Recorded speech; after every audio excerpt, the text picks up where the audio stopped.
Mesdames et messieurs, bonsoir. Deuxième jour de campagne électorale pour les élections législatives. Le scrutin est prévu, vous le savez, le 1er juillet prochain. 7200 candidats, 124 listes, 150 sièges à pourvoir, déclarations, visites de proximité et meetings, des programmes bien ficelés par les différents prétendants. Nous ouvrons ce soir la première tranche donc de cette édition avec la coalition Salam. La tête de liste Abdou Samad Mbacké a fait une déclaration à la radio-télévision sénégalaise. Mbokki sénégalaises yi ak mbokki sénégalais yi coalition Salam bi nga xam ne nii moo représenté l'émancipation ci ñi nga xam ne ñooy sàkku seeni kàddu ci élection législative yi ñoo taxaw ci seen kanam di leen xamal ne ñi ngi tàllal suñu loxo di jaayante di signer pacte ak yéen bu ngeen ñu tegee assemblée nationale pour ñu défendre seeni intérêt da ngeen xam ne du lu ñuy mos a rëccu mukk ndax ñun ci yéen lañu bokk te yéen lañu faral te yéen rekk lañu bëgg a doon te seeni soxla kese lañu fas yéene jaam kon sama mbokk yi dafa jot nag ku doon nelaw nga yeewu amut sëriñ amut taalibe amut mag amut ndaw amut góor amut jigéen Sénégal kese moo fi nekk te pour Sénégal dox doomam yi rek ñoo ko mën a doxal de kenn du jóge bitim réew ñëw di ñu soppel suñu xeet nit itam mënta développer mukk konte ci aide buy jóge bitim réew nit mënta développer mukk konte ci làkku jàmbur boo xam ne ni moom lay jàng kon suñu làkki bopp yi ñu am ci réew mi danañ ci def effort ci suñu biir campagne ba ngeen xam ne bis bu ñu jotee ci assemblée nationale dana dañ benn làkk di jóge bitim réew ñëw di ñu dicter ay sentiment dana jeex nit toog assemblée nationale loi bu muy signé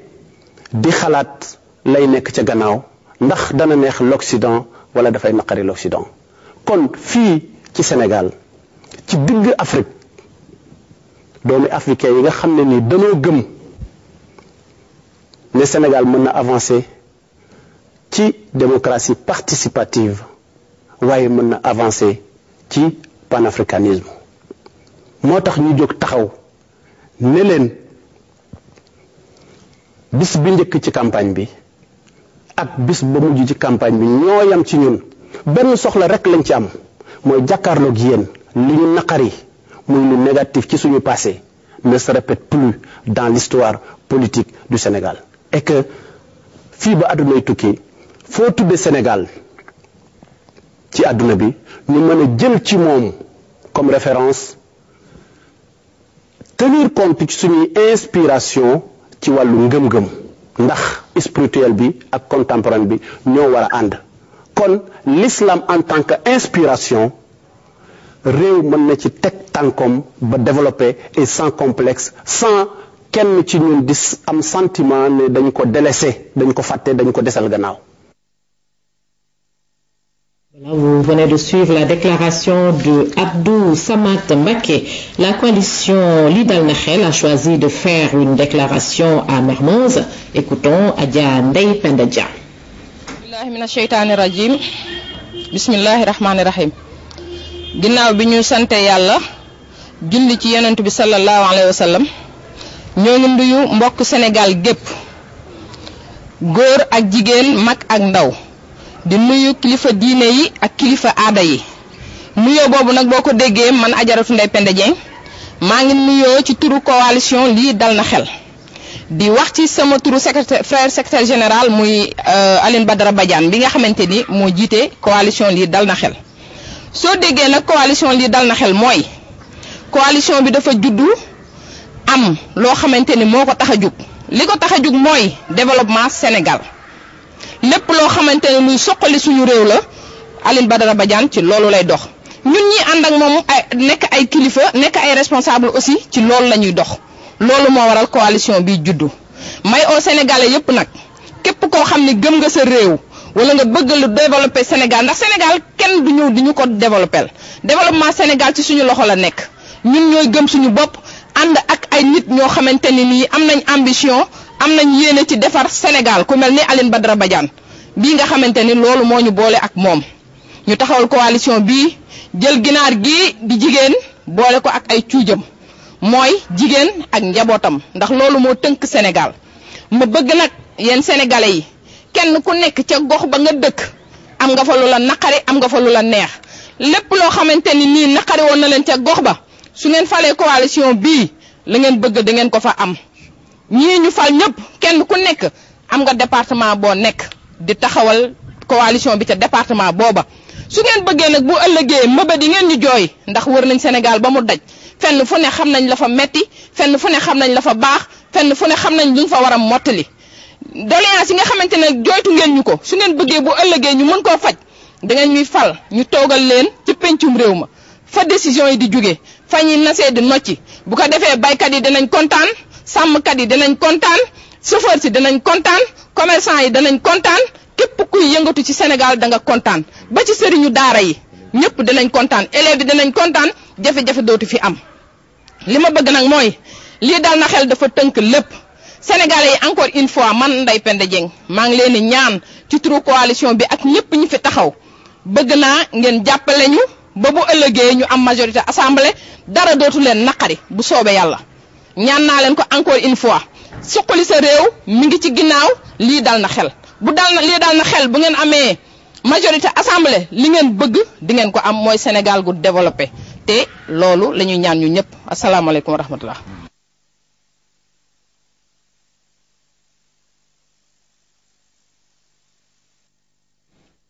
Au programme de l'Alliance démocratique Pencho, des visites de proximité, Moussa Tine était à Yeumbeul où il s'est prononcé. askan wi fi ngeen ñu gis tey ñëwuñu fi pour wax ne liñ fi ngeen fi gis Macky Sall moo ko def ci biir réew mi indiwuñu fi ñëwuñu fi nit pour leneen lu dul pour wane li nga xamante ne moo war a nekk taxawaayu assemblée nationale ci biir réew mi su ngeen gisee image yu ngeen won boole si wan leen image yu monument de la renaissance africaine wan leen kër yi ñu nekk di ko tabax tey si suufu aéroport bi nga xam ne askan wi yëpp ñoo ko bokk ngeen wax a xam ne y a quelque chose qui ne marche pas en tout cas qui n'a pas marché dans notre pays su fekkante ne am nañu suuf bu nekk aéroport ñu dem ba ne dañ ko war a jël alloué ko ay population ñun jàpp nañu ne ñii nga xam ne ñoo nekk fii tey nekk ci biir mbënd mi dëkk ci ndox bi su dee am na ñoo xamante ne ñoom ñoo ko yelloo ñii lañ ko war a jox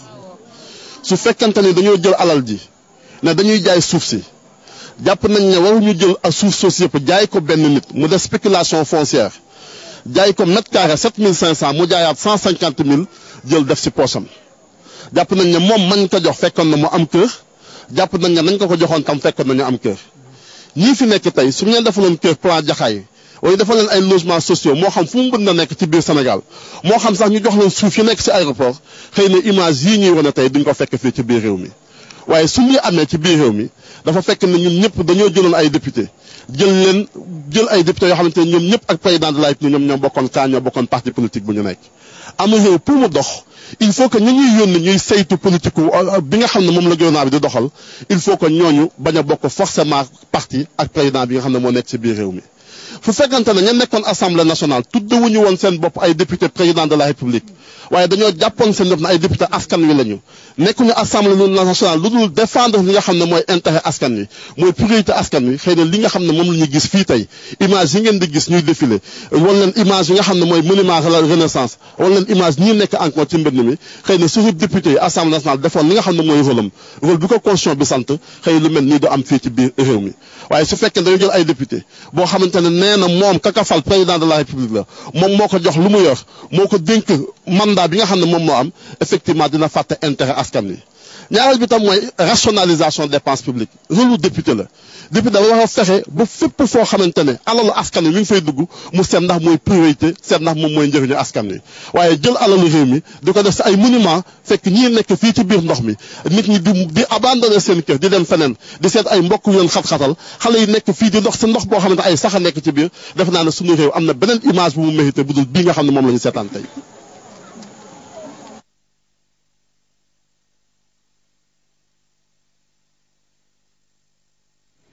Voilà, la coalition des alliés du peuple CAP 21 était également sur le terrain. À Thiès, Demba Dia et Fatou Sène se sont adressés aux populations.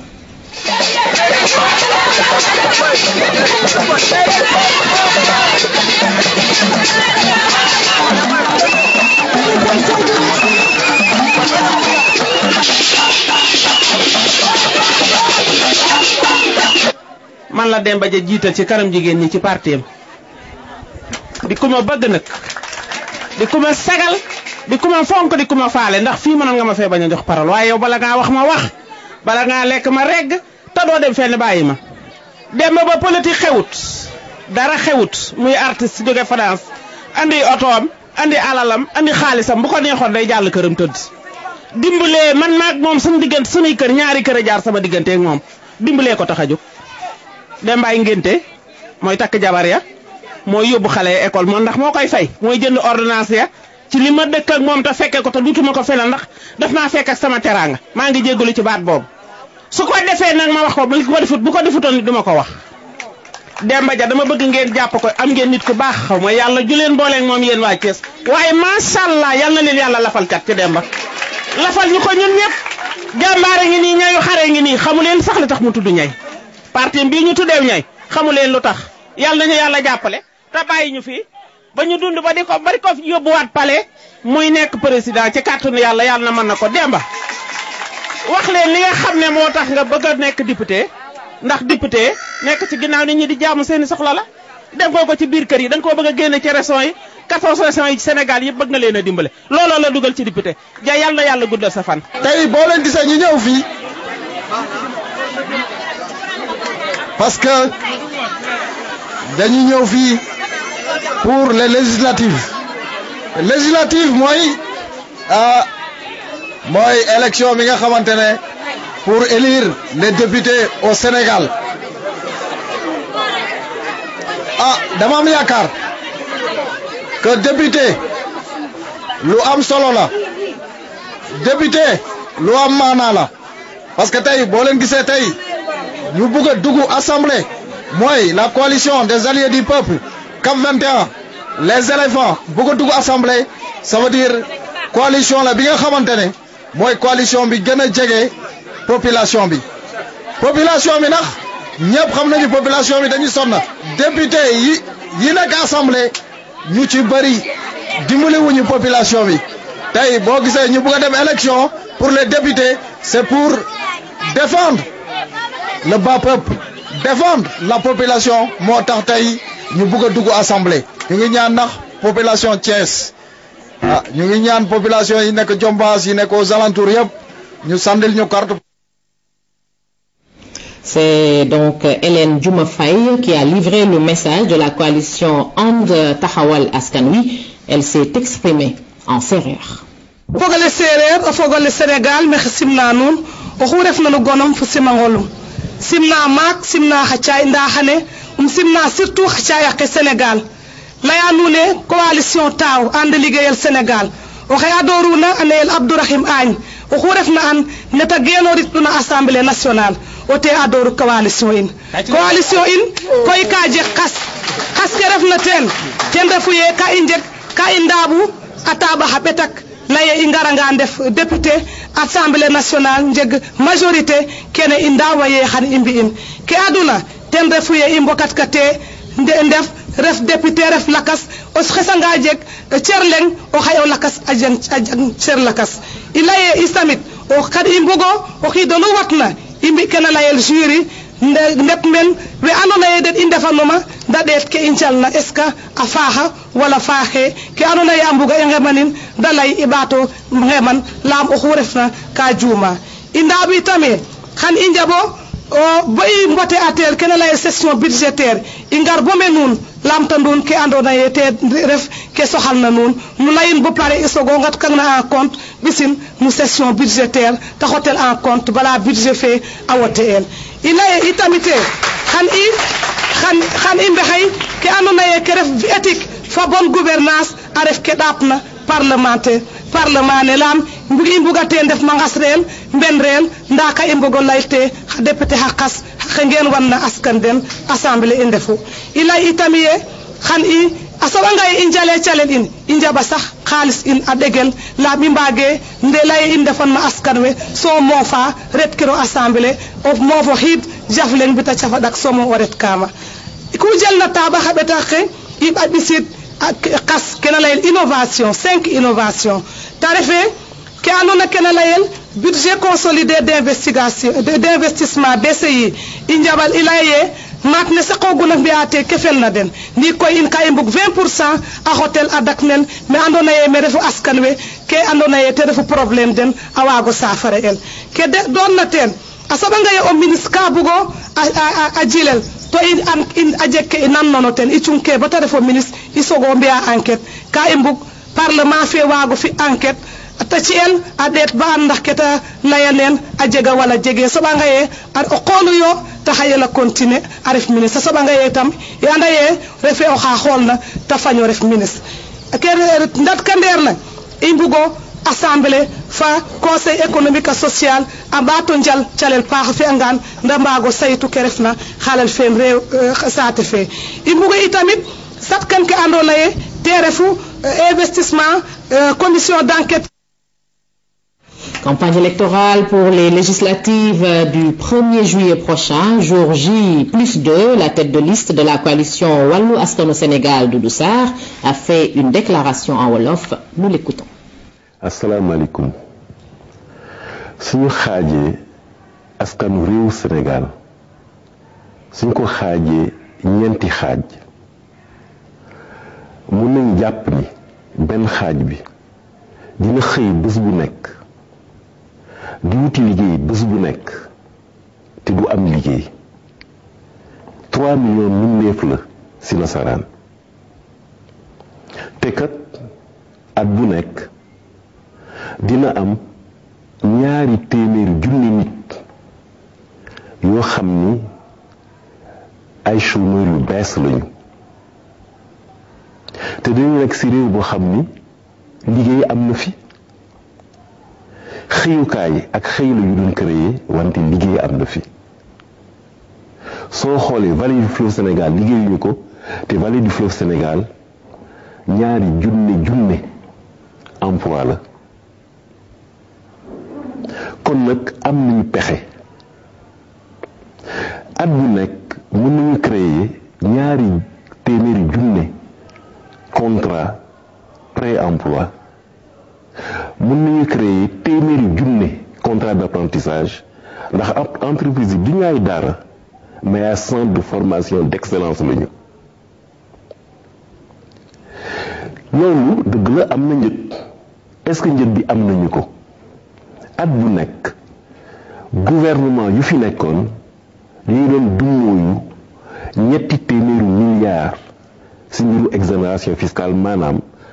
balaa ñuy xool sax état bi dafay baal impôt yi ak douane yi ba mu yegg 300 milliards 300 milliards yooyu mën na faj ñaari yoon lu ñuy laaj en termes de contrat d'apprentissage ak contrat pré-emploi kon nag pexe am na mais problème tànneef la su fekkee ni chômage bi priorité la am nañu pexe su fekkee ni du priorité effectivement amuñ pexe at bu nekk nguur bi dina dépenser 700 milliards commande publique si nasaraan mais su fekkee ni critère u tànneef bi mooy nombre de personnes bu entreprise bi di embaucher wala nombre de personnes muy former mais chômage bi dinañ ko waxuma ni dina jeex de bi dina wàññeeku bu baax baax candidat liste waa Sénégal si sama tur man mi tête de liste dañu leen di laaj 1er juillet ngeen voté pour loolu ngeen voté ngir ñu faj fi chômage bi ñu dindi fi chômage bi wasalaam. Synergie pour le progrès et la démocratie, dirigée par Matabara Diop, a fait une déclaration. C'est Adama Diagne qui a parlé en son nom.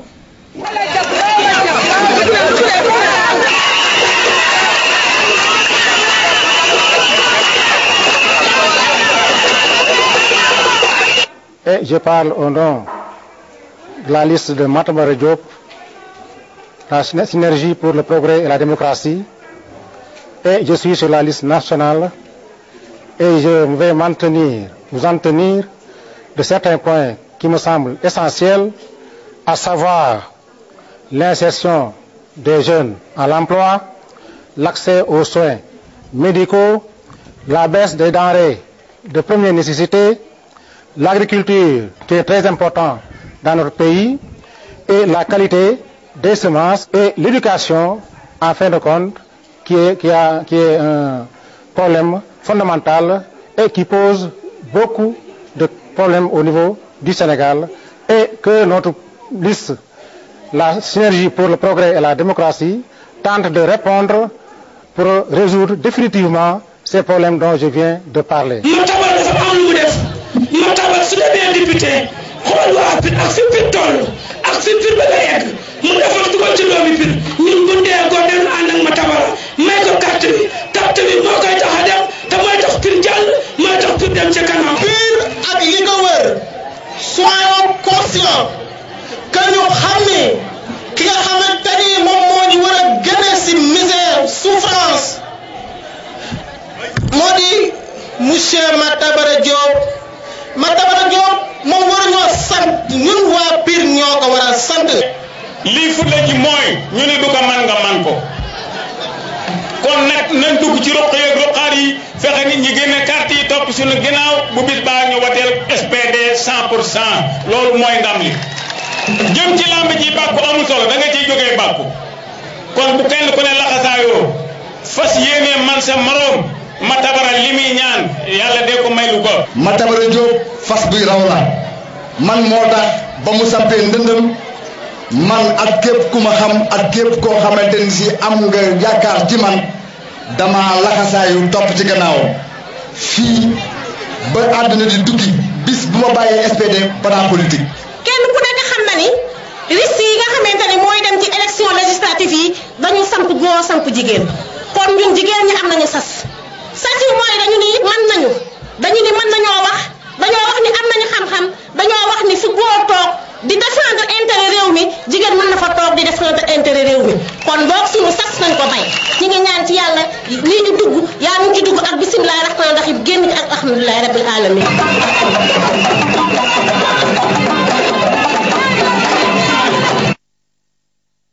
La coalition Deggo Suqali Transport et Commerce de Alassane Ndoye a visité la gare routière Colobane, morceau choisi du discours de Alassane Ndoye.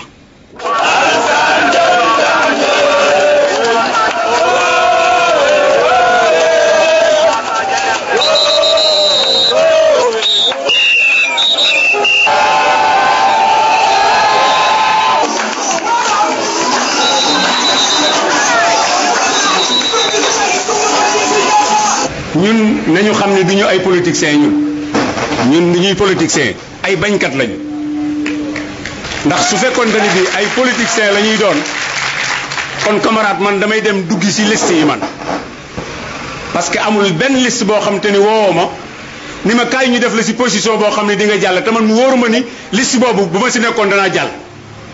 mais kon damay niru politicien moo tax nanguwuma see dugg ma wax nag ni boo gisee ma copte maanaam commerce ak transport dama xam ni ñaar yooyu moo ëmb Sénégal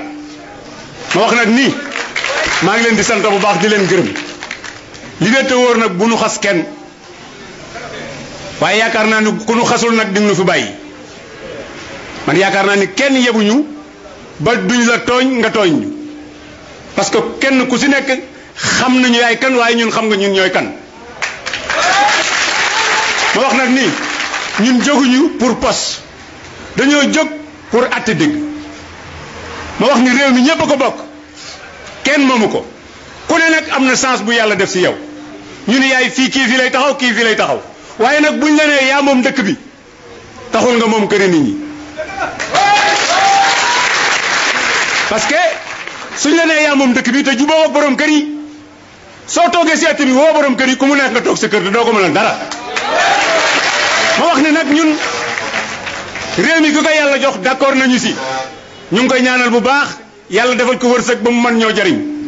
parce que moom la yàlla dogal mu jiite kon bee boo ñu ñaanal ko waaye nag boo gisee ñu bëgg assemblée bu digne mooy réew mi dañ koo bëgg ñu partagé ko ku ne jël sa wàll assemblée boo xam ni bu borom réew mi drapé ñu mën ko orienté loolu moo ma tax ma créé liste transport ak commerce may ñaan nag askan wi yëpp ñu jàpp si nag du ci Alassane Ndoye la ñu jàppale maanaam seen bopp la ñu jàppale parce que yaakaar nañ ni Aïda Ndiaye Badaloo ak Alassane Ndoye kenn ku nekk xam na ñaari ñooñu nan la ñu mel si réew mi adduna nag moom bañ laa si xam.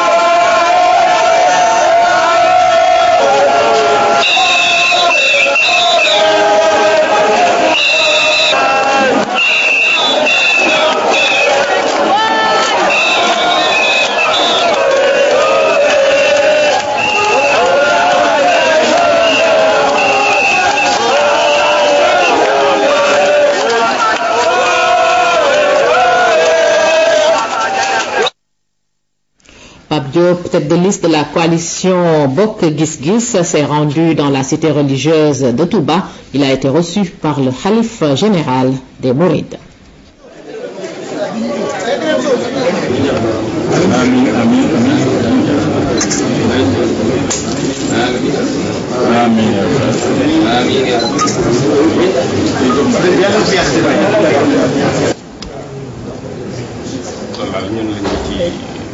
bi ci des nag ñu ñaan suñu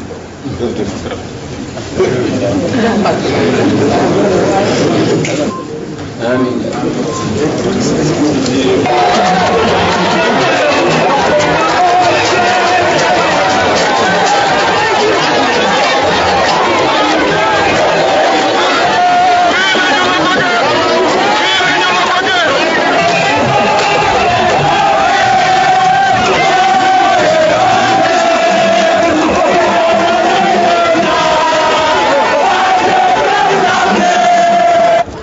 Papa Diop mii nu jiital qualité yi ci soxna si Diouf wax léegi loolu rek la ko Sénégal nawee di jëf te doo wax buñ la xasee nga jéggale waaye kuy def ci réew mi ñu toll di Sénégal ku la xas nga tourné xas ko sax dox dina métti te doo avancé doo jëm fenn man ba ma toogee Ndakaaru keroog dégg ñu ne ah ñoom Papa Diop day dañoo war ma ne ah kon de war tekki wut lam tekki woon démb booy wut man bëgguma dara ma wut la nga am jël teel samay xarit ak samay bokk ak samay sëriñ ñu jàppale la nga ñëw di wutaan ñu jiital la nga am ñetteel ba ñu def ci ba def luñ mënut yàlla weddi yow nga ne ah warta demee nii ñun nga ne ah déet yàllaa fi ne lu mu wax dëgg la gungeem néew nag ci sëg la yam ci campagne bii nga xam ni ci la ñu nekk danañ ci décliner programme boo xam ni dafay jëm ci développement Sénégal ndaxte Sénégal bari na problème secteur boo jël am na ay problème suñu candidat yi nag muy à l'intérieur du territoire national comme à l'extérieur discours bi ñuy développé mooy un discours de programme ndaxte fii nga xam ni mooy Mbacké Bawol boo nee Bawol ni le bassin arachidier te xam nañu ni mbay mi mbayum gerte mi problème yu bare ngi ci am nañu proposition yoo xam ni dinañ ko ci def ci biir campagne bi boo jëlee secteur boo xam ni muy le secteur agricole au sens large du mot muy agriculture élevage ak pêche suba bu neexee yàlla dinañ dem Linguère li ñu xalaat ci mbiru élevage danañ ko développer ndaxte suñu réew am na ci potentialité yu rëy. Serigne Mansour Sy Djamil a fait une déclaration. C'est lui qui dirige la liste de la coalition Bës du Ñakk. Nous l'écoutons. Mesdames, Messieurs, nous sommes réunis aujourd'hui pour mettre en place le bureau communal face Gueule Tapée Colobane de Bës du Ñakk pour mettre en ordre de bataille toutes nos structures et toutes nos cellules. Et comme vous le savez, le Sénégal a profondément changé entre juin 2011 et mars 2012. Il a vécu une expérience politique inédite dans son histoire, une pratique de la souveraineté populaire qui consiste à occuper la rue d'une manière désemparée. Et le 25 mars, le peuple sénégalais a porté au pouvoir la coalition Benno Bokk Yakaar dirigée par Macky Sall. L'opposition plurielle mérite largement cette victoire par sa ténacité, son opiniâtreté, sa capacité d'initiative, les assises nationales, le M23, Y'en a marre, etc., etc. J'appelle l'ensemble des électrices et des électeurs du peuple des assises nationales à élire le maximum de candidats de Besduniac le 1er juillet 2012 pour assurer les changements venus à maturité avec des députés courageux, combatifs, capables de restaurer la plénitude de la souveraineté du peuple dans la prise en charge quotidienne de son destin. Besduniac, membre à part entière de la majorité présidentielle pour avoir contribué à la victoire de Benno Bokk Yakaar, veut la réussite de cette expérience. Abdoulaye Wade a été pire que prévu, mais nous ne voulons pas prévoir le pire pour Macky. Nous voulons prévoir le meilleur pour Macky. Mais Besduniac, en tant que mouvement citoyen responsable, est obligé de tirer les leçons de l'histoire et prévenir le pire pour le pays et pour le Sénégal, tout en créant les conditions pour que le pire ne soit jamais probable. Nous voulons, et l'une des conditions de cette réussite est la mise en œuvre des conclusions des assises nationales qui veulent un équilibre des institutions pour que le législatif ne soit plus jamais inféodé à l'exécutif. Pour être à même de jouer son rôle, Besduniac présente une liste de candidats qui, dans sa composition bien équilibrée, intègre toutes les couches de la société sénégalaise dans sa diversité ethnique, professionnelle, confessionnelle, régionale et confrérique, sur la base d'une parité parfaite conformément à la loi. Donc le 1er juillet 2012, votez massivement pour la liste Besduniac, pour une Assemblée nationale à la fois plurielle et citoyenne. Je vous remercie et j'ouvre le débat.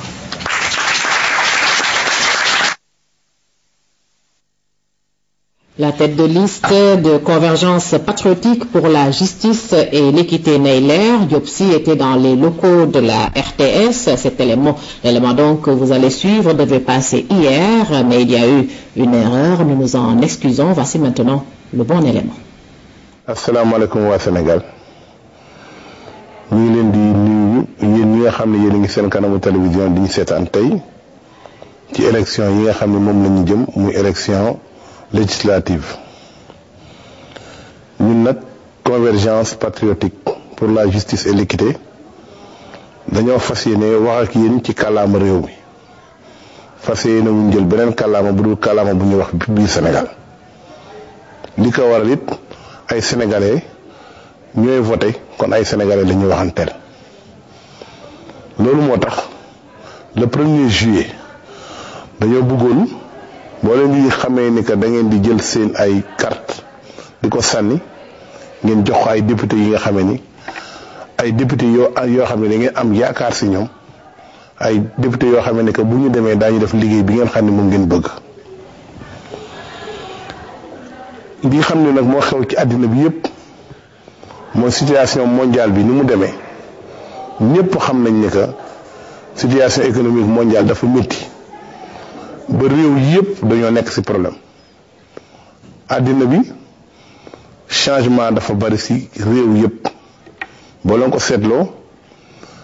ren suñu dëkk bokk na ci dëkk yi am changement ndax bi ñu demee élection dañoo changer indi président bu bees ni ñu indee président bu bees nag noonu la ñu bëggee ngeen indi assemblée nationale bu bees assemblée nationale bu bees boobu nag li tax ñun ñu def liste loolu la ñu bëgg ngeen def bu fekkee da ngeen bëgg a dellu si waat ki li fi nekkoon ak li fi daan nekk mooy ngeen jox majorité bi ñi nga xam ne ñoo yor état bi loolu defe naa buñ ko defee mooy rupture bi dina des pour rupture bi bañ a des nag il faut ñu changer assemblée bi def assemblée nationale boo xamee ni que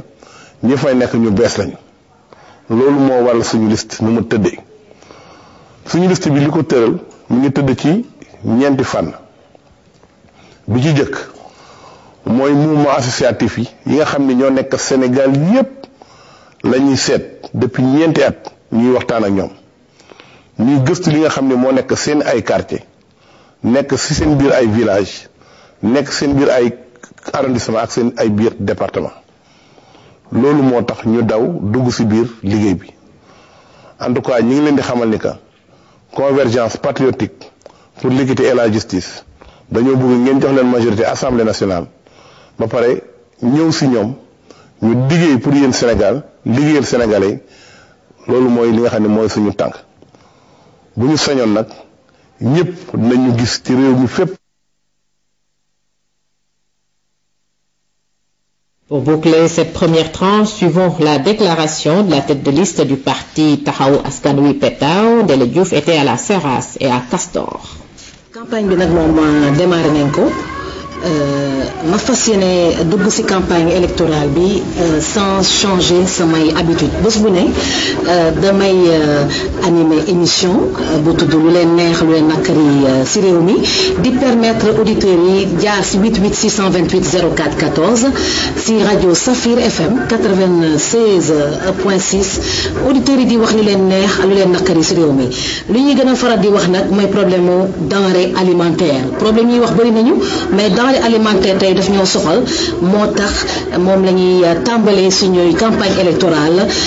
donc dañuy dem sur le terrain duggi marché jéem a xam naka la demee prix yi denrée alimentaire yi. laata ñuy egg Seras il faut ñu jënd carburant ndax suñu jullee carburant oto yi dañuy paan léegi yow litre carburant li muy jar léegi. gasoil bi 789 la. loolu cher na di super. 850. lan defal ma fii 10 000 nga defal ma fële 10 000.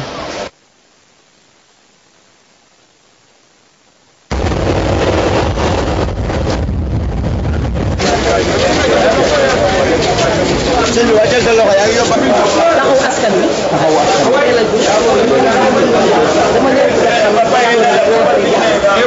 bi ñu jógee ci autoroute à péage bi ñi ngi fii actuellement Seras pour xool ñoom ci conditions yi nga xam ne moom la ñuy liggéeyee donc xam également abattoir problème abattoir yi xam nañu que abattoir moom fii ci Sénégal yëpp ba muy deg 7 abattoir rek moo fi am te 14 régions moo fi am 7 abattoir tuuti na région bu nekk dafa war a am abattoir dégg nañu xalif général des Mourides temps yi wax que il faut ñu defal ko abattoir fële sa Touba donc moo te waral tey ñu tàmbalee suñu premier temps d'antenne ci abattoir yi ndax ku yeewu il faut nga ndekki nga añ nga reer te yàpp dafa nekk loo xam ne dafa am solo ci wér-gu-yaramu nit. Demba jobul ko. Demba. waaw depuis ci suba constaté nañu que dowlin bi ak géej gi yéeti yëpp dafa cher gisuñu lu cherul ah yàpp bi kenn waxi noppi yàpp nag bi yàpp xar bi dafa cher soo la ñu yóbboo assemblée nationale dinañ fexe ba prix yi wàññeeku ndax sénégalais yi dañoo soxla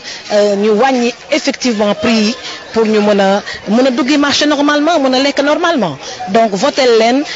liste parti taxawu askan wi. Voilà, c'est la fin de la première partie de ce journal de la campagne électorale. On se retrouve tout à l'heure pour la seconde tranche, mais avant la grande édition du soir avec Thierno Ahmadoussi. À tout à l'heure.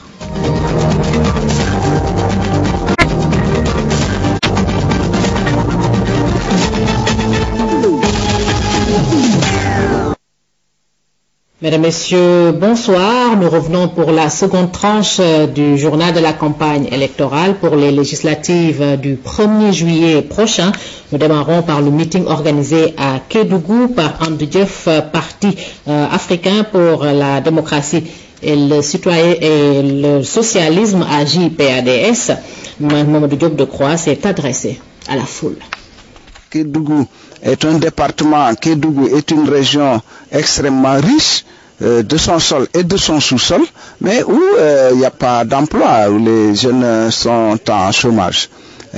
Étant donné que pour nous, la campagne électorale est placée aussi sous le signe de l'emploi des jeunes,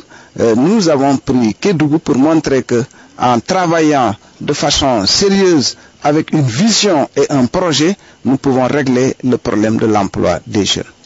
mbokk yi dama ñëw fii Kédougou nu tàmbalee fi sunu campagne électorale fekk fii Aliou Sylla mi nga xam ne mooy sunu tête de liste li nga xam ne noonu moom lañu ko duggee tàmbalee ko Kédougou mooy Kédougou day foo xam ne barab boo xam ne li fi nekk ci alal dina ci biir suuf si ak alal ju mën a tukkee ci mbay kenn xamut nu mu toll. kon ginnaaw nun dañoo am gis-gis bu wër a wër ak i pexe yu wër a wër ci naka la nu mën a fexee ba ndaw ñi am xëy moo tax na tàmbalee ko ci Kédougou ci biir campagne bi du ñàkk nu waxtaan ak yéen ci pexe yi nga xam ne mën nañ koo tëral ba junni xale yi nga xam ne ñi ngi fi soxla xëy te amuñu ko nan la ñuy mën a fexee ba alal jooju nekk fii ñu war koo mën a jariñoo naka la ñuy fexe ba mën koo jariñoo ndax xale yi am xëy maa ngi leen di gërëm di leen sant.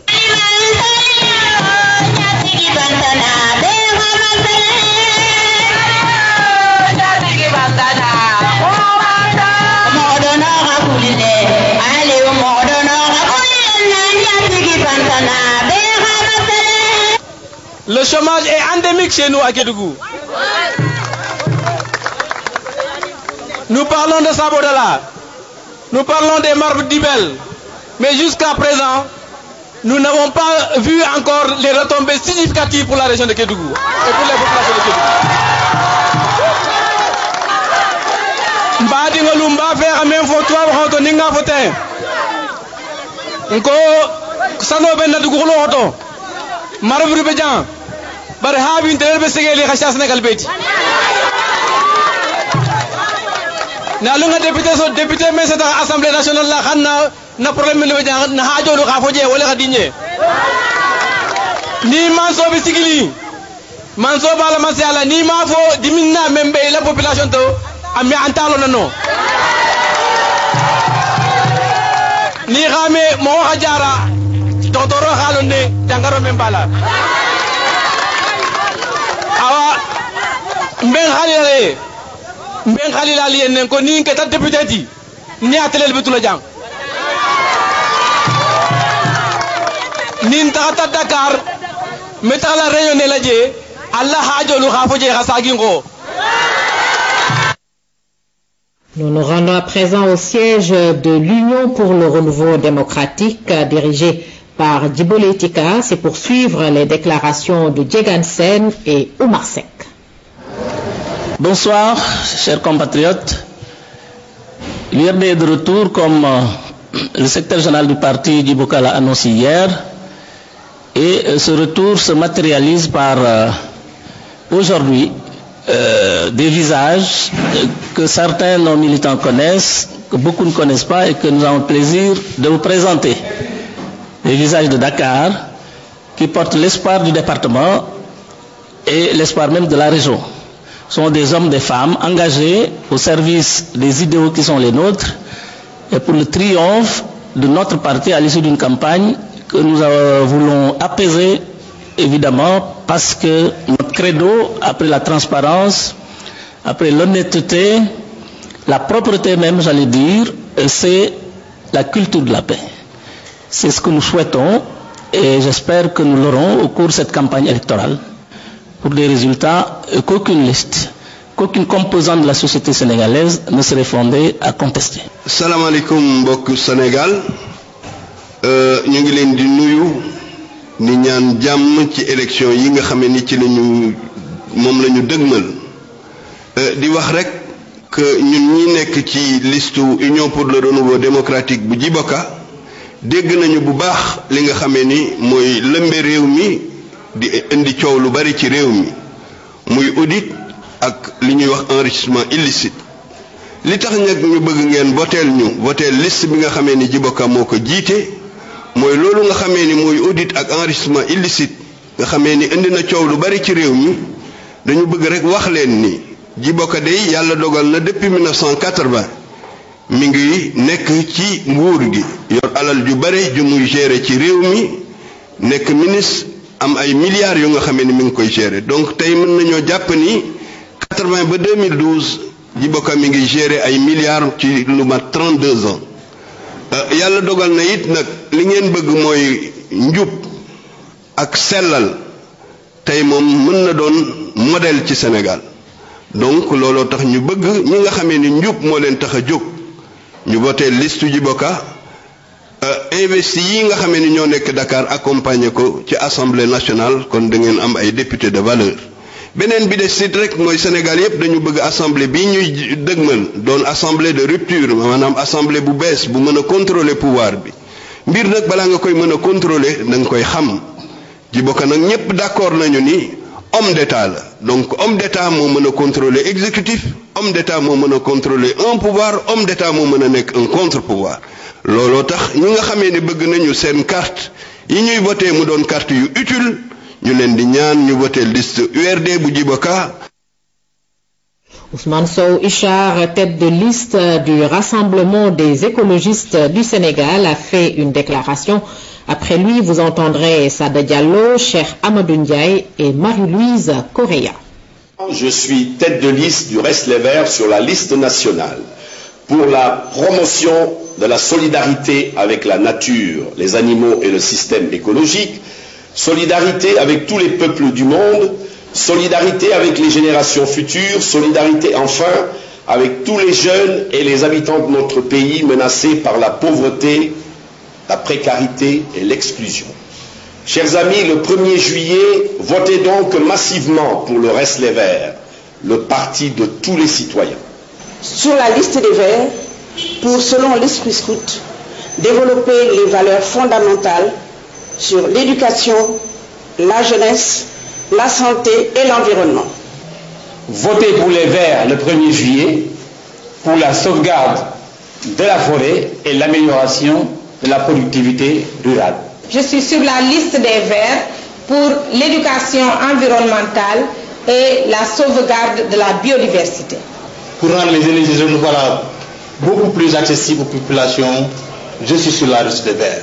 Je suis sur la liste des Verts pour le développement intégré de la petite enfance, adulte de demain. Je suis investi sur la liste nationale des Verts et vous invite fortement à voter Vert pour un Sénégal plus juste et plus fraternel. Je suis 4e sur la liste nationale des Verts pour tendre une main fraternelle et solidaire aux ambassadeurs de la culture sénégalaise. Tête de liste département Dakar des écologistes, ma leen di ñaan 1er juillet ngeen voté rassemblement des écologistes pour que Sénégal ak Dakar am dëkkuwaay yu jag ak ñu mën a yaxanal énergie électrique ci biir kër yi. maa ngi bokk ci liste les Verts maa ngi leen di ñaan yéen ñëpp le 1er juillet ngeen voteel bu baax liste boobu pour ngeen mën a am ay loi yoo xam ne yi ci assemblée nationale dina mën a aar dëkkuwaay yi ak li ko wër mais dina mën a tax aussi ñu am justice bu dëgër boo xam ne bii sénégalais yëpp ñoo ciy bénéficier. Je suis 3e sur la liste nationale pour la valorisation du statut de l'artiste. Votez pour la liste des Verts le 1er juillet. Tête de liste des Verts à Guédiawaye pour la sauvegarde du littoral, pour une solution définitive aux inondations et enfin pour un meilleur cadre de vie dans la banlieue. maa ngi ñaan chauffeur yëpp ñu voteel Vert yi mën nañ def tête de liste département bu Thiès kon képp kuy chauffeur voteelal Vert yi ndax ñu mën a développer assurance bi ci ngeen ko bëggee. Pour la gestion rationnelle des ressources humaines, des ressources naturelles, pour la prise en charge de l'économie verte et pour la gestion améliorée de notre cadre de vie. Les leaders de la coalition Benno Bokk Yakaar ont tenu une réunion au sortir de la rencontre. Ousmane Tanor Dieng s'est exprimé. Nous l'écoutons. La date du 25 mars a été une date historique dans sa signification et historique dans sa portée. La signification, c'est l'aspiration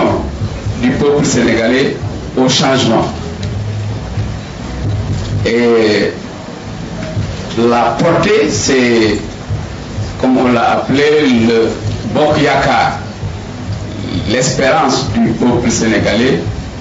dans votre personne dans notre coalition. Et il faudrait que le 1er juillet soit la continuation du 25 mars pour consolider et conforter le 25 mars et avoir la même portée et la même signification. C'est pourquoi, au fond, la réponse qui sied pour Abdoulaye Wade sera la réponse que le peuple sénégalais donnera le 1er juillet. C'est cela qui est important, avec une majorité égale ou supérieure à celle que nous avions le 25 mars. C'est ça notre objectif. Et nous avons les moyens humains d'y arriver. Je voudrais aussi indiquer que aujourd'hui, un certain nombre de choses peuvent être dites aux Sénégalais qui sont des choses concrètes. D'abord, pour les urgences, ce qui a été fait en 2 mois dans la direction de l'éducation de l'école sénégalaise où l'année a été sauvée. Ensuite, il est pris des denrées de première nécessité, la cherté de la vie. Ce qui a été fait là-bas est quelque chose de concret. Les populations de Cambérène, aujourd'hui, grâce à l'action de votre gouvernement et vos initiatives, là aussi, une solution a été trouvée. Le monde rural, il est établi que depuis ces 12 dernières années, un montant de ce niveau n'a jamais été mis. 64 milliards. Tout ce que nous avons comme ressources humaines, les chefs de parti, les ministres, les personnalités remarquables, que tout ce monde-là soit associé et chacun se considérant lui-même comme candidat et tête de liste. C'est comme ça que nous arriverons à obtenir les résultats que le peuple sénégalais attend de nous. 4 orateurs pour le Parti démocratique sénégalais, liste dirigée par Omar Sarr. C'était lors d'un meeting à Mbacké, suivant Moussa Sakho, Adja Aïda Gaye, Serigne Fallou Mbacké et Serigne Cheikh Mbacké. fii ci biir Mbacké kenn musta jàng fii ñun ñëpp Ndar lañ doon jàngi tey jii Mbacké mu ngi ak lycée moderne benn collège moo fi nekkoon Mbacké tey mu ngi ak 4 lycées modernes 4 collèges d'enseignement technique 4 collèges fii musta am un centre de formation professionnelle Mbacké mu ngi ak centre de formation professionnelle départemental Touba benn centre moo fa am moom la sëñ bi autorisé muy un centre d'enseignement technique ci biir Touba donc maa ngi leen di xamal yéen directeur de campagne bi Abdoulaye Wade démb ci guddi bi ngeen di laata ñëw dañoo demoon ci sëriñ si wax leen ne ndaw yi Abdoulaye Wade danañ fi ñëw bi ñu demee ci xalifa Mamor Diarra mu xamal ñu ne Abdoulaye Wade la àndal tey Abdoulaye Wade la àndal suba Abdoulaye Wade la àndal gannaaw suba. fii dëkkub sëñ Bamba bi nga xam ne Cheikh Amadou Mourtala caatum sëñ Bamba bi dafay saxal alxuraan ñuy jàng nga taxaw ne bac bi nga xam ne mooy génne al azhar reconnaître ma boobu bac kon ñun boobu gouvernement luñ koy doyee. Mbacké ak Touba danañ feddali seen kóllëre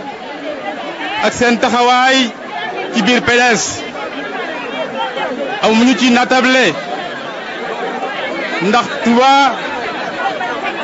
a été toujours à côté du PDS, à côté du président de la République Abdoulaye Wade ndax li ci nekk mooy kilifa yi fi nekk yépp ñoom ñëpp ñu ngi feddale seen kóllëre ak seen jàppale ci maître Abdoulaye Wade ndax maître Abdoulaye Wade ci 12 ans yi nga xam ne def na ko ci Sénégal musa tanxamlu benn ndigal bu jóge ci sëriñ bi. nun nag waa Touba nun sëriñ si nun ba Abdoulaye Wade wàccee rek keroog la ñu am lu ñu naqari keroog ba Abdoulaye Wade wàccee rek keroog la ñu am lu ñu naqari ndax tey jii ku gis Touba xam ne Touba tey jooy nañ Abdoulaye Wade ndax dama ne liste bi day ñëpp war nañ koo jàppale voté ko ngir Serigne Touba ñëpp war nañ koo jàppale voté ko ngir Serigne Touba ngir Ablaye Wade ñaar yi jafe woon murit Serigne ñaar yi nga xam ne moo jafe woon yoonu murit président Ablaye Wade def na ko benn bi mooy titre foncier Touba ñëpp xam nañ ne titre foncier Touba président yi fi jiitoon kuñ ko mas a 10 défaut mais président Wade bi mu ñëwee moo may Touba 20 kilomètres carrés yoo xam ne titre foncier la.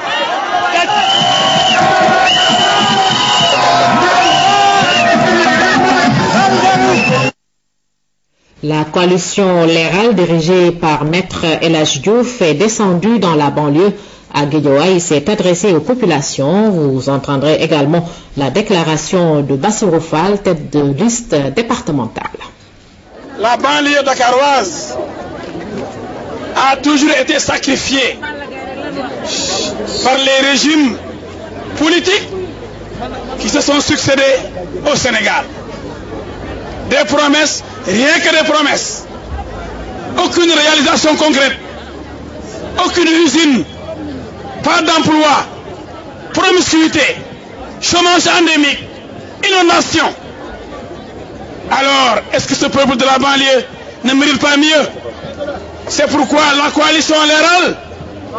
va se battre à l'Assemblée nationale pour le peuple de la banlieue. Ce peuple meurtri, ce peuple exploité, ce peuple trahi. La coalition Leral s'engage devant les populations de la banlieue pour mener le combat de la dignité et de l'honneur. Mani, ndax bii dafa metti ci banlieue Dakar Senghor ba Abdoulaye Wade dara dégg ngeen ministre Macky Sall bi nee na mënu régler inondation bu ñu la joxee réew ti mënoo régler dara mënoo lijjanti coono réew ma da ngaa war a dem kon assemblée nationale bii nga xam ni Leral moo koy laaj war faa gën a bëri doole ndax tax war fa askanu banlieue assemblée boobu dina soñu gouvernement bi mu wutal xale yi liggéey ay usine am fii ma ne bu boobaa inondation yi jóge fii. salaamaaleykum mbooloo mi. waaleykum salaam. ñu ngi leen di gërëm ku ci nekk sa tur ak sa sant.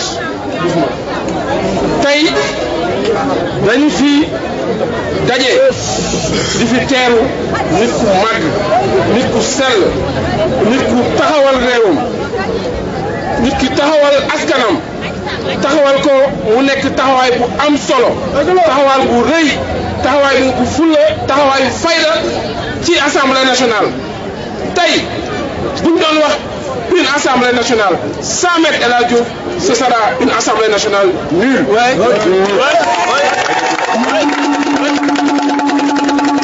ñun ñu dëkk Guédiawaye gëm Guédiawaye yàgg di yëngu pour Guédiawaye yàgg di jàppale doomu Guédiawaye ñu ni kon ñun tey kan lañu war a àndal duñ ko jeex ci Sénégal kenn lay doon muy Maître El Hadji Moustapha Diouf.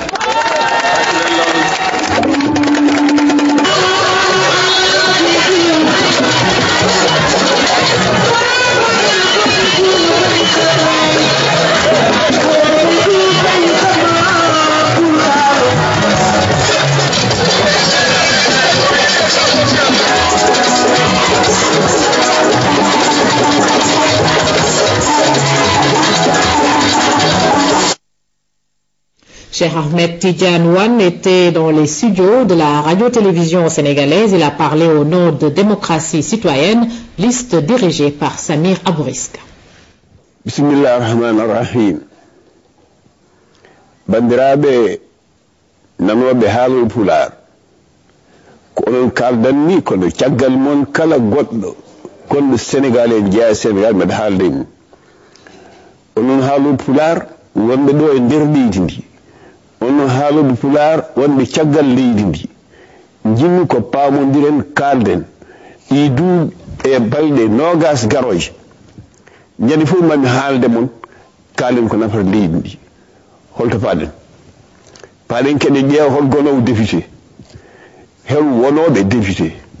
Abouriska mawɗo parti o haalni on holko woni parti o min ñande fof somi haalde mon kaldanne mon holko nafata parti o holko nafata leydi ndi ɗum jinnomi wiide oɗon gandi ene waɗi député hoore mum woni wuttu mum e wutte mum e wuttulo mum en waɗi député ko député ji maɓɓe nafat tan ko hunde seeɗa yimɓe en waɗi député gila funnaange ha hirnaange gila worga e rewo tuggi Casamance ha fayi Saint-Louis ɗum fof ko Sénégal ene haala ko nafata Sénégal ɗum woni député wona yaade tan ene foɓɓana haaloɓe ɓe anda ko haalte ko andana ɗum ala ɗo fayi man ha noon ndema holko nafata e holno waɗirten ɗum ha remoɓe ɓe mbawa alɗude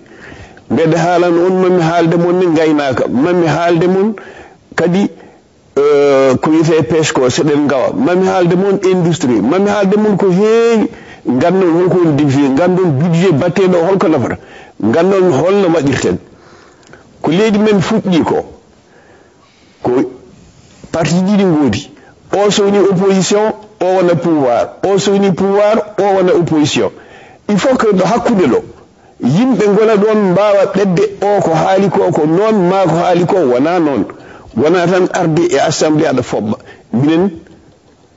démocratie citoyenne wona fuɓɓude nawata min assemblée ko wallude yimɓe ko haaldude yimɓe ko nafde yimɓe ko ƴeewa heɗo koɓe jiɗi ko min mbiya gouvernement yo waɗ ɗum so gouvernement waɗi ɗum min gonda e mum so gouvernement waɗani ɗum min kaala noon puisque onon huuli min ɗum waɗi emin ñaagui onon fof to mbawɗon wonde hankkadi ni ƴeewe démocratie citoyenne parti mo won gandano gandon mo hankkadi ni gandon wonko fuɗɗi ummade ko ummi ko wiyete ko démocratie citoyenne on jarama mi salminon kala ɗo mbawɗon wonde e duuɗe mbaɗono yin ha janggo jiiɗino so Allah jaɓi.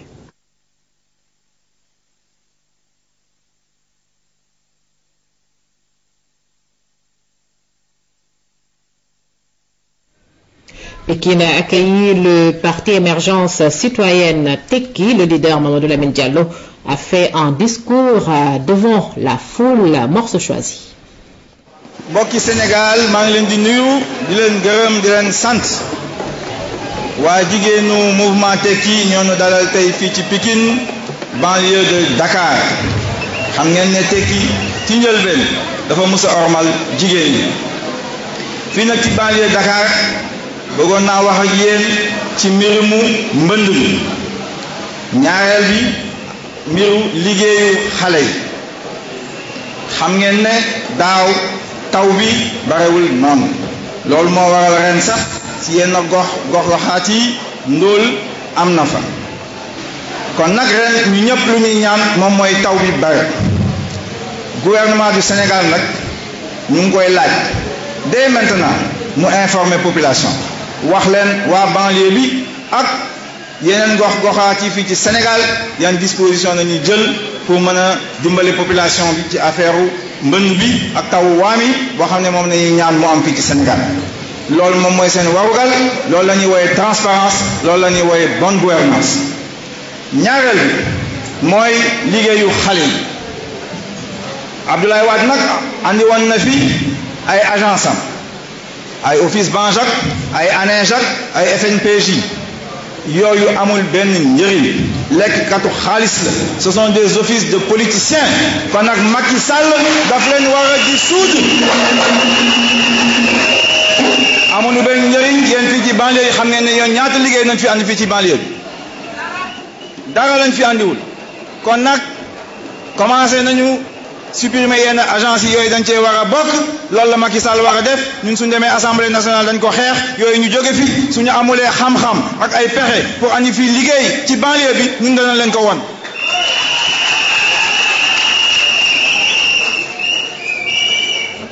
dégg naa ne nag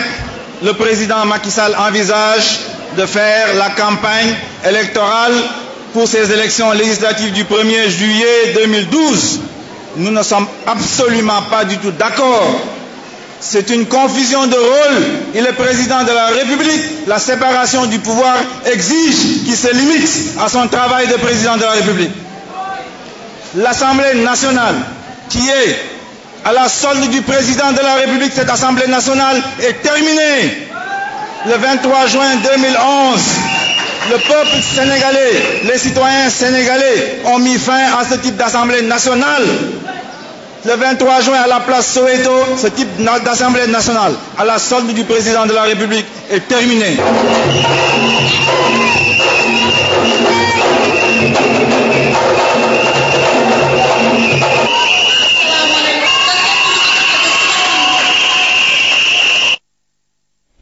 Abdoulaye Makhtar Diop, lui, a parlé au nom du PVD, Parti pour la vérité et le développement. Suivons sa déclaration. Bismillahirrahmanirrahim. Mbokku Sénégal ñu dëkk ci biir réew mi bitim réew man Abdoulaye Makhtar Diop maa leen di nuyu di leen nuyoo fii ci Firdawsi di këru Serigne Modou Kara ànd ak lenn ci ñi nga xam ne ñi ñu ngi bokk ci suñu liste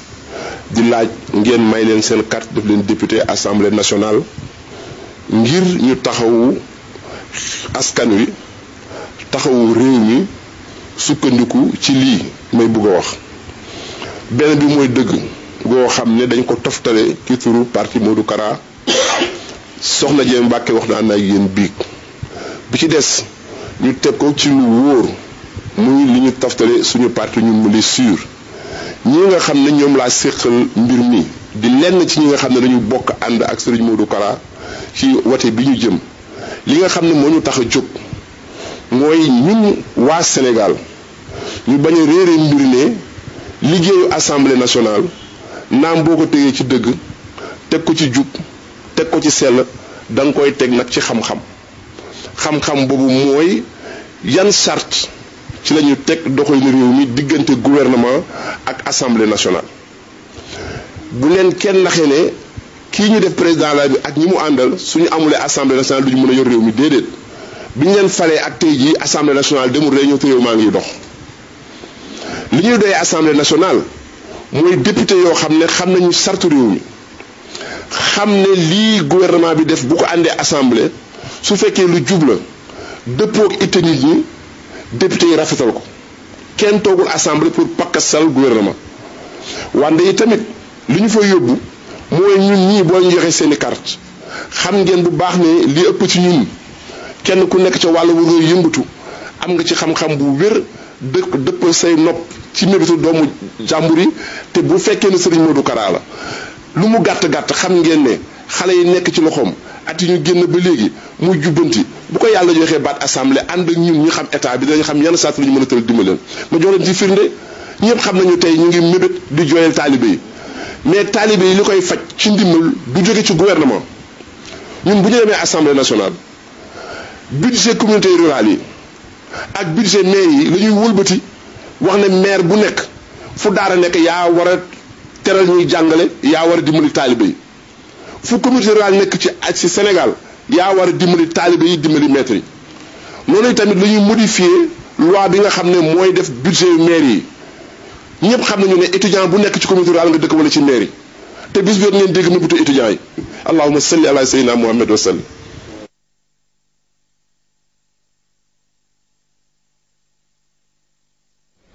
Au programme du Parti socialiste authentique pour le deuxième jour de la campagne électorale en meeting, avant la tête de liste sous-titrée, c'est Dr Mamadou Danyoko qui a d'abord pris la parole.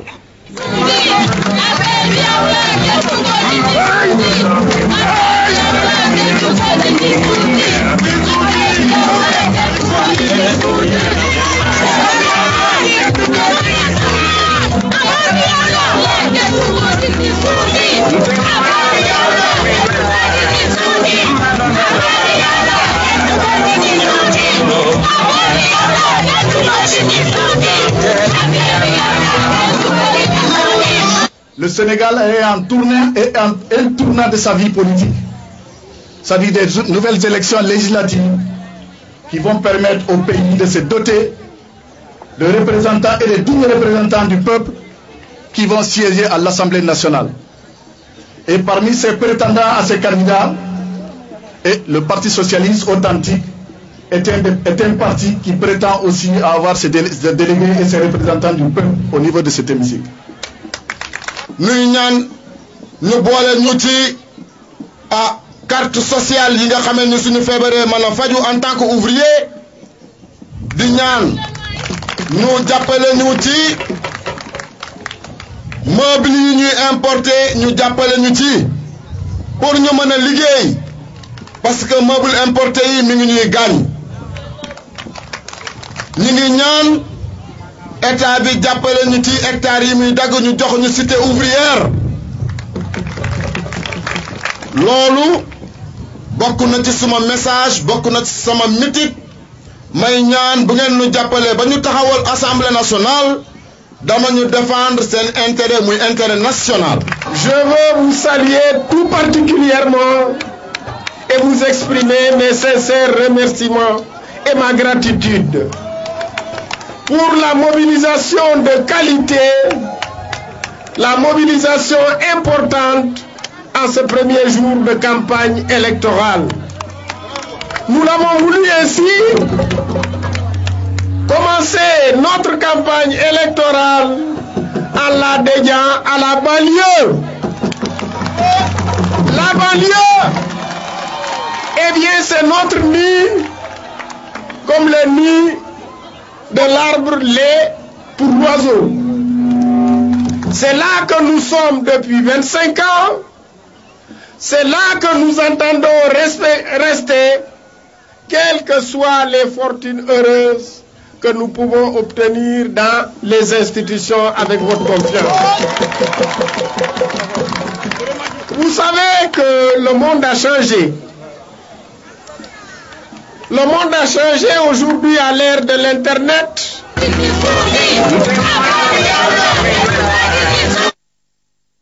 Le mouvement patriotique du Sénégal, FAHAS, était à Thiès, dans la capitale du Rail. MPS a fait des visites de proximité, suivant tour à tour les déclarations du directeur de campagne, Hassimou Diouf, et de Koymin Fall, tête de liste départementale.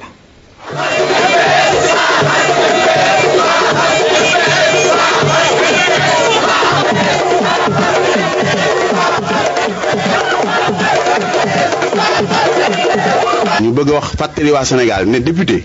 du koy tàccu rek rôlam daa am solo lool te rawatina période bii ñu toll ndax ñi ñu fi jiite yoon ba Senghor ba léegi dafa mel ne ñoo fi ne te mu mel ne mën nañ leen tuddee association de politiciens professionnels ndax ki jiite tey listu ñi nekk ci nguur gi daanaka moo nekkoon directeur du cabinet Senghor mu mel ne réew mi dañoo amoon ak yéene bëgg a dugg ci beneen wàll bëgg am ak soppite ci wax ci doxin yëpp. te loolu mel ne xel dalu ci si lii ñu tegal moo tax député ñëw ngir mën a dox loo xam ne bu ñu indee ay loi yoo xam ne méngóoloo suñu aada ak suñu cosaan ñu mun ko dindi te bokk na si aussi li nga xam ne mooy seen loi yi ñu fi teg lépp dañ ko jéggaani mu jóge bitim réew ñu indi ko fii te mu mel ne bu fekkee da ngaa bëgg a dem am développement économique da nga koy basé si say culture say aada say cosaan te lii ñu tegal bokkul ak suñu aada bokkul ak suñu cosaan te bokk na ci loo xam ne ñoo ngi koy tàmbali di ko wane te dalul xel mooy li nga xam ne moo defoon sookul Sénégal mooy base bi li def nation sénégalaise mooy dañu am ay kilifa aada am ay kilifa diine mu mel ne ku nekk dafa am rôle bu am solo bu mu joué ci réew mi mu mel ne boo leen bëggee toroxal bëgg am noo doxeek ñoom li nga xam ne moo ñu fi dimbali woon muy rôle de régulateur social loolu day mel ne dootuñu ko am.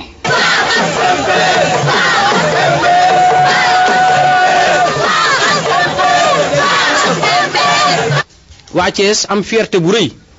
ci seen doom di ndaw jiite fu mel ne Thiès nga xam ne dëkk politique la nekk ndaw day mel ne sama candidature waa Thiès yëpp dañoo jàpp ni benn parti moo am Thiès fi mu toll muy MPS FAHAS. ma ciy sant bu baax sama parti bi nga xam ni seen vision politique amul ku ko am ci réew mi di leen ci sant bu wér a wér waaye itam di sant rek mënu ma ko bañ a def ci lay tàmbalee ci lay yem mooy les jeunes thiessois yi nga xam ni day mel ne daanaka amatuñu parti ñoom ils se sont approprié ma candidature day mel ne amatuma ci wàll te fi mu ne day mel ne sax assemblée gii ma jëm te ñoom ma fay yóbbu les jeunes de Thiès damay déclarer sama candidat à la présidence de l'Assemblée nationale ndax il faut une alternance générationnelle te mu doon lu concret. tous les jeunes thiessois parti bu ñu mënti nekk buñ ca yeggee ñu xam ni jot na nag tey jeunes yi doon responsable ci les plus hautes instances de la République du Sénégal maa ngi leen di sant di leen gërëm xam naa ni yéen a ngi may xaar ci terrain bi dans les coins les plus reculés de Thiès ku nekk yàkkamti na ma ñëw waaye ku ma gisul xamal ne yaa ma nekkal fa nga ne.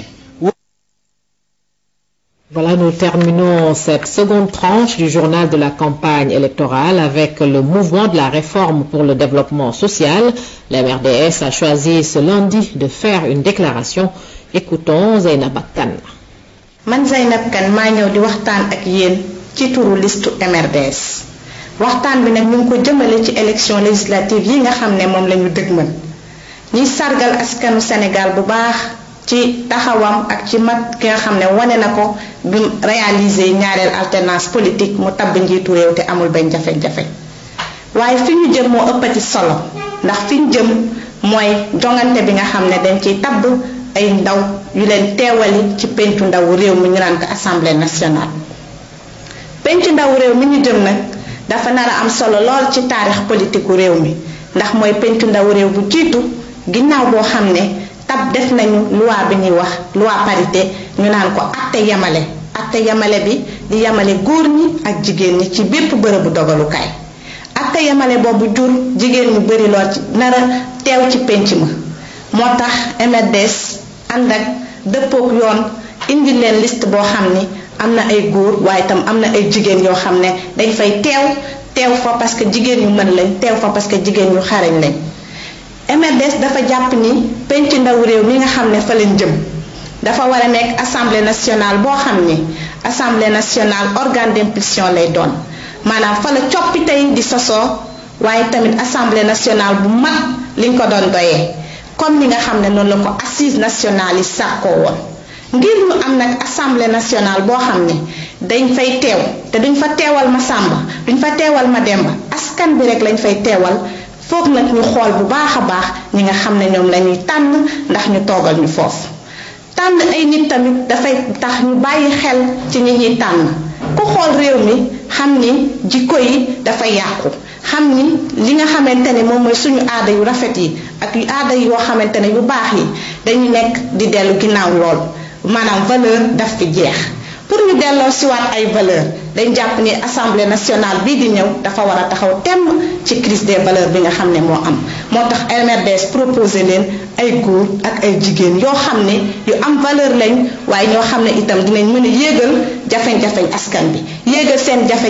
jafe-jafe góor ñi jafe-jafe jigéen ñi jafe-jafe ndaw ñi pour que ñun ñëpp ñu àndandoo utal ko ay saafara waaye